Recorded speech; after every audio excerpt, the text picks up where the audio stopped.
Good evening, generals. I hope your day went well. Tonight's tale is pure horror. It would make you feel sick if you've seen the footage, so I will try to make it as friendly as possible.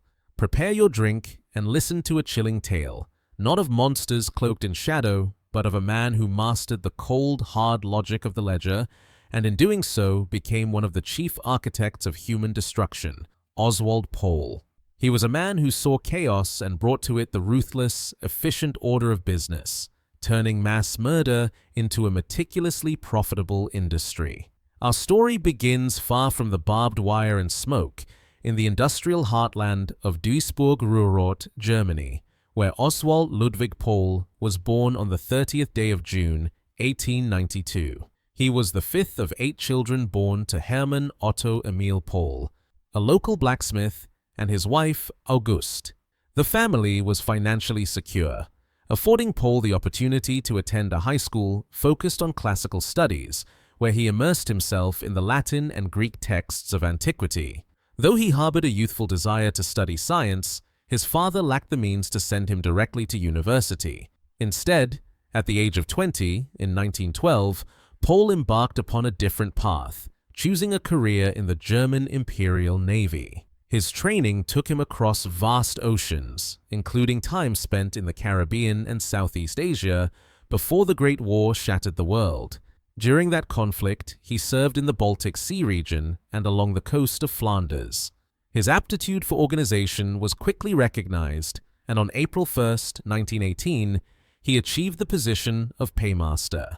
Just months later, on October 30, 1918, he was married. The end of the war left many veterans, Pohl included, adrift in the newly formed republic. He attempted to anchor himself by attending courses at a trade school and briefly studying law and state theory at the university in Kiel, though he soon dropped out. It was during this period of national flux that he found a temporary home in the turbulent Free Corps, paramilitary groups dedicated to fighting the nascent Weimar government, and even participated in the failed Cap coup in 1920. He was subsequently readmitted into the new Reich Navy, where he continued his administrative duties. But the rigid discipline of the traditional military was no longer enough. The year 1925 saw him join the paramilitary stormtroopers, a stepping stone to his true political allegiance. The following year, 1926, he became a card-carrying member of the rising National Socialist German Workers' Party. This was the foundation upon which his infamous later career would be built, the transition from a paymaster in the Navy to an administrator devoted entirely to the National Socialist project. The true turning point in Oswald Pohl's life came in 1933, the year the Nazis seized power, when he caught the eye of the man who would become his lifelong mentor and superior, Heinrich Himmler, the powerful Reich leader, SS. Himmler was impressed by Pohl's organizational talents, seeing in the naval officer the precise administrative mind needed to professionalize the growing and often chaotic protective echelon. Himmler was relentless in his pursuit, writing letters to Pohl urging him to take over the administrative organization of the protective echelon. He invited Pohl to Berlin and Munich in late 1933 and early 1934, laying out the complex, enormous task awaiting him. Finally, on February 1, 1934, Pohl accepted Himmler's insistence, leaving the Reich Navy with the rank of senior paymaster captain and transferring permanently to the protective echelon in the rank of SS colonel. He was appointed chief administrative officer in the Reich Main Security Office, putting him right at the top of the protective echelon leadership. Pohl immediately set about professionalizing the protective echelon's administrative and accounting operations, leveraging his 2 decades of naval experience. His work was so effective in standardizing financial operations that the protective echelon could successfully withstand a public audit, earning increased respect from national agencies. This success rapidly fueled his ascent. By 1935, he was promoted to Chief of Administration and Chief Cashier for the protective echelon. In this capacity, he saw it as his fundamental task to make the entire organization financially profitable, thus guaranteeing its independence from both the party and the government. Pohl's dedication to Himmler was absolute. He treated every wish or plan expressed by the Reich leader SS as a firm command, refusing to pause for thought or offer criticism, even when the orders were often obscure or seemingly impossible to implement. For Pohl, a direct order was a fact, demanding implementation regardless of the consequences. Some historians argue that Pohl was to Himmler what Himmler was to the Führer, embodying complete willingness and obedience. His expanding responsibilities soon entangled him with the camp system, particularly as he lived near the Dachau camp and periodically inspected them. In 1936, Pohl was placed in charge of the Inspectorate of Concentration Camps, IKL, for administrative and inspection purposes. He was an early believer in the economic potential of forced labor. Following the incorporation of Austria in March 1938, Pohl accompanied Himmler to Mauthausen, where they decided the SS-operated German Earth and Stoneworks Corporation, DEST, would use concentration camp prisoners as slave laborers to quarry granite. By 1938, all administrative and financial authority for the camps and the Death's Head troops fell under Pohl's domain. The war dramatically accelerated Pohl's administrative empire. In 1939, Pohl became chief of the Protective Echelon Economic and Administrative Main Office, SS-WVHA. He and his deputy, Georg Lohner, formed the German Economic Enterprises, DWB, in 1940, a holding company intended to unify the massive business interests of Himmler's protective echelon and profit from the slave labor of camp prisoners. The capitalization of this conglomerate eventually surpassed 46 million Reichsmarks. To fully realize the economic potential of the growing concentration camp system, a major structural change was implemented. On March 3, 1942, the Inspectorate of Concentration Camps was transferred directly under the control of Pohl's SS Economic and Administrative Main Office. This integration was celebrated by the organization as the shedding of fetters that were hindering progress. With this reorganization in early 1942, Pohl achieved immense power. He was now officially the head of the SS Economic and Administrative Main Office, tasked with managing the protective echelon's immense business interests and serving as the ultimate overseer and head administrator of the concentration camp system. He was promoted to the rank of SS Lieutenant General and General of the Armed SS. His organization, the SS Economic and Administrative Main Office, was composed of 5 office groups, Ämter, and 28 offices, Amtsgruppen, employing over 1,700 people at its peak. It was in absolute control of the fiscal affairs of the entire protective echelon, managed the administrative aspects of all concentration camps, and directed the tremendous industrial empire known as Office Group W. The war had profoundly altered the purpose of the camps. On April 30th, 1942, Pohl reported to Himmler on this fundamental shift. He wrote that custody for the sole purposes of security or education was no longer the main consideration. Instead, the main emphasis has shifted to the economic side. The objective was now the mobilization of all prisoners fit for work, primarily for wartime production. Pohl's philosophy hinged on extermination through work. He viewed prisoners as a labor source to be ruthlessly exploited, stating that protective echelon industries had the mission of organizing a more businesslike and productive execution of punishment. In April 1942, Pohl presented his plan to concentration camp leaders in Berlin, explicitly stating that the elderly and children would be gassed, while able-bodied individuals would face extermination through work. This systematic exploitation of life for maximum financial worth was meticulously calculated. According to one former prisoner, Pohl developed evaluative tables calculating the worth of an average concentration camp inmate at 1,630 Reichsmarks, based on their earnings as laborers and the profit derived from their possessions after death, minus the costs of food, clothing, and crematoria expenses. The projected life expectancy of such a slave laborer was calculated at 9 months or less. Pohl kept an extremely tight administrative rein on all aspects of the concentration camps until the war's end. His interests extended even to the smallest details of camp operation. He was constantly demanding more production, selection of specialized skills, less loafing, and more strict supervision.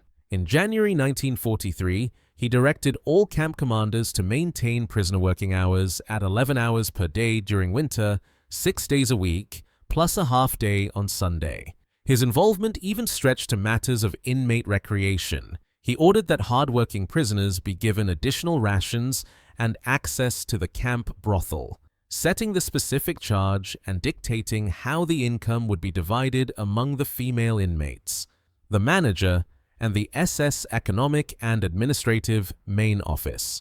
Pohl frequently inspected the camps personally, visiting sites like Ravensbrück, Auschwitz, Dachau, and Oranienburg. During his visit to Auschwitz in 1943, he was shown the plans for the camp's enlargement, including the construction of 4 new crematoria with modern gas chambers. Pohl had an intimate and detailed knowledge of events in the concentration camps, making it his business to know the facts. He maintained a running inventory of the labor supply, categorized by nationality, and knew the number of prisoners who died or were deemed unfit for work, and what mass transfers were carried out. In his own affidavit, Pohl admitted that the liquidation of Jews in the Auschwitz concentration camp in the years 1942 and 1943 was known to me through Himmler's speech, and I myself also saw the gas chambers and the crematorium in Auschwitz in the summer of 1944.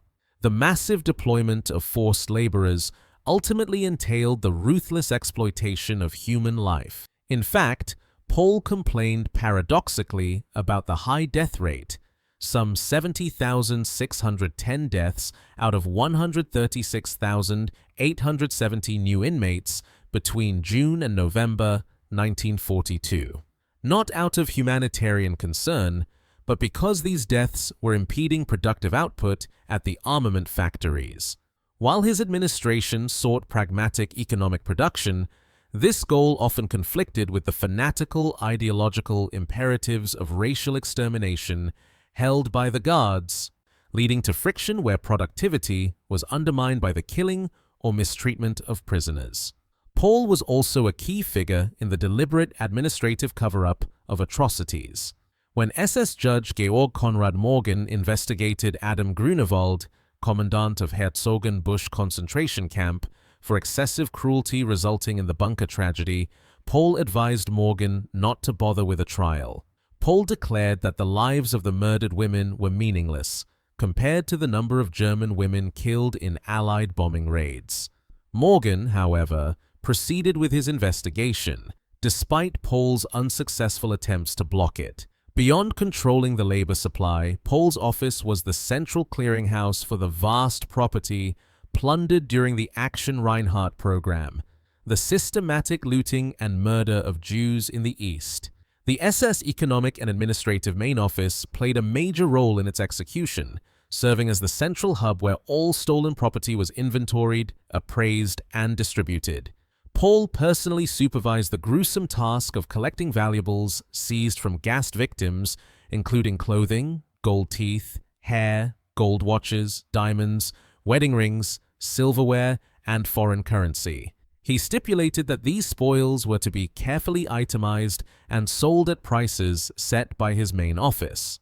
The profits were funneled back to the Reich. The gold from teeth and scrap gold were delivered to the SS Economic and Administrative Main Office, which was responsible for immediately turning them over to the Reich Bank. The immense amounts of foreign currency and money stolen were hidden within the state bank in secret accounts under the fictitious name of Max Helliger. Pohl was not unaware of the source of this wealth. He specifically acknowledged that he learned in 1943 that gold teeth and crowns were broken out of victims' mouths after their liquidation in the concentration camps. In an affidavit, he stated that he never doubted that this loot was taken from Jews exterminated in the concentration camps. He admitted that when he received the economic vouchers, he realized that the vast majority of textiles listed were taken from people who had been violently put to death. confirming that the purpose of the operation was the extermination of the Jews. Pohl's involvement was not merely formal. He was instrumental in setting up the financial transactions for the delivery of valuables, contacting the president of the Reich Bank to ensure secrecy. The sheer meticulousness of the plunder is evidenced by administrative directives, such as the August Frank Memorandum of September 26, 1942, dictated by Pohl's subordinate, August Frank. This directive provided instructions for the disposition of virtually everything taken from the murdered Jews, including cash money and foreign exchange were to be paid into accounts with the Reich Bank. Rare metals, jewelry, precious stones, pearls, and gold from teeth were to be immediately delivered to the Reich Bank. Watches, fountain pens, razors, pocket knives, and flashlights were to be repaired, cleaned, and supplied to frontline troops on a cash basis through post exchanges. Men's and children's clothing and footwear were to be sorted. After covering the needs of concentration camp inmates, they were to be handed over to the Resettlement Office for Ethnic Germans, with proceeds going to the Reich. Women's clothing and underwear were also transferred to the Resettlement Office for Ethnic Germans against payment, while pure silk underwear went to the Reich Ministry of Economics. Spectacles and eyeglasses were to be sent to the medical office for utilization, except for gold-framed glasses, which were handed in with the rare metals. Valuable furs were delivered to the SS Economic and Administrative Main Office directly. Even ordinary furs, featherbeds, blankets, umbrellas, walking sticks, baby carriages, combs, and suitcases were collected and delivered. The profit motive was paramount, driving decisions that bordered on the absurdly macabre. Pohl once wrote to Himmler, suggesting distributing watches and fountain pens as Christmas gifts to protective echelon units, asking if the gifts should be made in Himmler's name. Himmler approved, adding that 15,000 ladies' watches should be given to German settlers returning from Russia. Pohl also proposed distributing 3,000 repaired clocks to protective echelon guards and bombed Berlin citizens, and even suggested awarding 16 extra-fine gold precision wristwatches, valued at 300 Reichsmarks each, to commanders of technical units who distinguished themselves. The judgment observed that Pohl handled this as a matter of high level of morality, declaring that the entire Jewish property is to be incorporated into the Reich property. It was said that of the concentration camp inmate, the Reich lost nothing. Even the hair shorn from the victim's head was sold for 50 Reichsmarks per kilogram, with the proceeds deposited into the Reich treasury. The plunder extended into the Eastern Territories through Eastern Territories Industries Incorporated, a company organized on March 1, 1943. Pohl was a founder and the directing head of this venture, holding 75,000 of the 100,000 Reichsmark capital. Ostie's purpose was to administer and exploit Jewish property and manpower in the government general, occupied Poland, for the benefit of the Reich, utilizing Jewish slave labor in its enterprises. When the supply of Jewish labor was withdrawn in late 1943 due to the intensifying extermination program, OST was liquidated.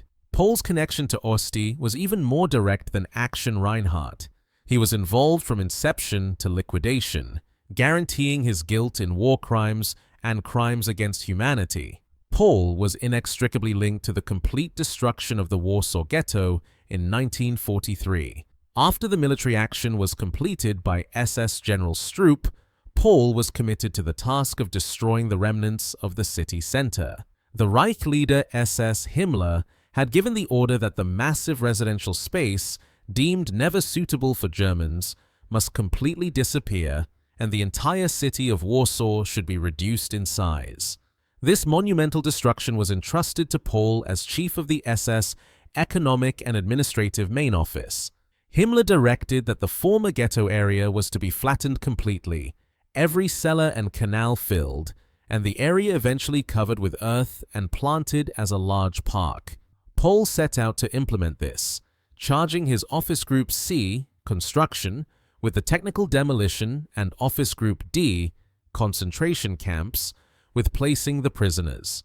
He appointed a commandant for the concentration camp established in the ghetto vicinity, Gurke, a veteran of Mauthausen. Pohl hired 4 private contracting firms and used over 2,000 prisoners for labor. By June 1944, Pohl reported that 10 million cubic meters of buildings had been destroyed. The judicial review of Pohl's actions concluded that his participation went far beyond being a mere salvage contractor. His duties included setting up the concentration camps, transferring the Jewish population, and razing the buildings. Pohl's administrative control also facilitated the horrific medical experiments carried out on camp inmates.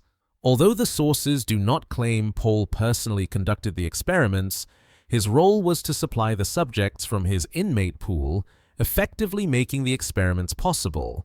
Himmler or his adjutant, Rudolf Brandt, would inform Pohl how many prisoners of a certain type should be supplied for a specific experiment, and Pohl would select and transfer the subjects. For instance, Himmler requested Pohl to order the execution of warming experiments at Auschwitz and Dachau. When Dr. Paul Grawitz approved experiments for epidemic jaundice using Polish resistance Jews at Auschwitz, a copy of the approval went to Pohl with the instruction, "Request that you duly note." Pohl was particularly keen on research into mass sterilization. In June 1942, he wrote to Himmler about the production of a specific plant intended to induce wholesale sterilization, noting that experiments were stalled because the plant was only obtainable from North America. Pohl then arranged contact between a Vienna biologist and the chief of his Office D3, Medical, Dr. Lolling, to further the study of large-scale production of the sterilization drug. Himmler's orders for sterilizing Jewesses at Ravensbrück also included the prerequisite that the doctor involved should first confer with Pohl. The overwhelming nature of Pohl's role, which included absolute control of administration over 20 concentration camps and 165 labor camps by July 1944, meant he was aware of the comprehensive program of persecution. The entire operation was a vast, complex undertaking, a single unit of control where money, supplies, labor, construction, and security were tightly integrated. The notion promoted by Pohl's defense that individual officers were so isolated that no one knew what others were doing was utterly rejected by the military tribunal as a myth that ran counter to the very purpose of establishing the SS economic and administrative main office. Pohl, more than almost anyone else in Germany, possessed an intimate, detailed knowledge of the concentration camp system. When the war ended in April 1945, Oswald Pohl went on the run. He first sought refuge in Upper Bavaria, then near Bremen, attempting to hide with his daughters. He disguised himself as a farmhand. However, his flight was short-lived. He was captured by British troops in May 1946. Pohl, along with 17 other officials from the SS Economic and Administrative Main Office, became the chief defendant in the fourth of the subsequent Nuremberg trials, known simply as the Pohl Trial, Case 4. The trial commenced on April 8, 1947. The men were charged with conspiracy, war crimes, crimes against humanity, including the extermination of Jews, slavery, medical experiments, and plundering, and membership in a criminal organization. The prosecution contended that approximately 10 million people had been imprisoned in the camps managed by Pohl's organization between 1942 and 1945. Pohl's defense strategy was one of staunch denial and minimized responsibility. He presented himself as a simple administrator, an executive merely following orders. In his final statement before the military tribunal on September 22, 1947, Pohl remained entirely unrepentant. He claimed he had studied the anti-Semitic essays published by Henry Ford, which strengthened his belief that the Jewish influence in Germany was disproportionate, justifying containment by legislative methods. He insisted, "I have therefore never been involved in acts of violence against Jews, nor endorsed this or knowingly promoted them. I am not conscious of having committed a crime." He repeatedly asserted his innocence, attempting to push the guilt onto subordinates like Richard Glucks. He claimed he was only a simple functionary and that the extermination program did not fall under his jurisdiction, bypassing him entirely. He stated that if he had known in 1934 what he knew then, he would have remained in the Navy. Regarding the confiscated gold teeth, he claimed he never personally ordered their removal, but admitted he knew about the confiscation and asserted, "They were there anyway, and I had to take them to the Reich Bank, so I did." The American Military Tribunal, however, rejected this defense unequivocally. The tribunal found Pohl guilty on all counts: crimes against humanity, war crimes, mass murder, and membership in a criminal organization. On November 3, 1947, Oswald Pohl was sentenced to death by hanging. The tribunal affirmed that even if Pohl did not physically transport the loot or remove gold from the deceased, his knowledge of the illegal purposes and his active participation in conserving and accounting for the stolen property made him particeps criminis in the whole affair. The legal proceedings dragged on. Pohl and his co-defendants were allowed to submit new evidence after the initial conviction. The court reconvened in 1948, but Pohl's sentence was affirmed. While awaiting execution in Landsberg prison, Pohl chose to change some of the documents used in his initial defense and made truthful statements concerning the operation of concentration camps. He even appeared as a witness for the prosecution in the subsequent Farben trial, testifying against IG Farben officials regarding the charge of slavery and their use of concentration camp inmates. When asked about the efficiency of the inmate laborers, Pohl asserted, "If I was a forced laborer, I would not do more than I would absolutely have to either." During his 3.5 years imprisoned in the death cell, Pohl also returned to the Catholic faith, which he had officially left in 1935. In 1950, his reconversion led to the publication of his book, Credo, My Way to God, released with the permission of the Catholic Church. Despite repeated appeals, his death sentence stood firm. On June 7, 1951, sources also cite June 8, Oswald Pohl was executed by hanging at Landsberg prison. He was accompanied by a Catholic priest and was handcuffed and flanked by 2 U.S. Army guards while awaiting execution. Pohl, the meticulous administrator of genocide, maintained his innocence to the very end, claiming he was only an administrative cog. His final recorded words reflected his long military service. "I have spent more than 30 years as a military man. I have always carried out orders and remained true to my oath of allegiance. I am ready." The U.S. Commissioner at Landsberg Prison later referred to Oswald Pohl as one of the prison's absolute worst of the worst. He was the man who, by mastering the mundane mechanics of budgeting, accounting, and supply, demonstrated how modern bureaucracy, when harnessed to total ideological fanaticism, could transform human suffering and death into a source of immense, quantifiable profit. He was the manager of hell.